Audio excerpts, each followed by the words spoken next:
Update India TV, हर खबर सच्चाई की ओर। शेतकरी कर्जमाफीच्या अटी व शर्ती 2 एप्रिल नंतर होणार स्पष्ट।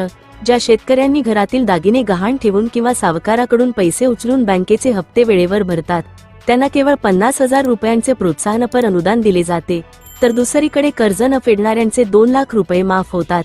त्यामुळे प्रामाणिकपणे कर्ज फेडणाऱ्या शेतकऱ्यांमध्ये नाराजी वाढताना दिसत आहे।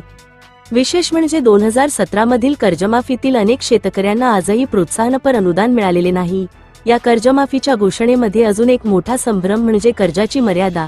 एखाद्या शेतकऱ्याचे मूळ कर्ज 2 लाख असले आणि व्याजासह ते 2.5 ते 3 लाख झाले असेल तर त्याला या योजनेचा लाभ मिळणार का, की फक्त 2 लाखांच्या आत कर्ज असलेल्या शेतकऱ्यांनाच कर्जमाफी मिळणार? या महत्त्वाच्या प्रश्नांवर सरकारकडून अजून स्पष्टता देण्यात आलेली नाही आहे। दरम्यान या सर्व प्रश्नांची उत्तरे मिळवण्यासाठी आता शेतकऱ्यांचे लक्ष 2 एप्रिलकडे लागले आहे। मुख्यमंत्र्यांचे आर्थिक सल्लागार प्रवीण परदेशी यांच्या अध्यक्षतेखाली स्थापन केलेली कर्जमाफी समिती 2 एप्रिल रोजी आपला अहवाल सादर करणार आहे।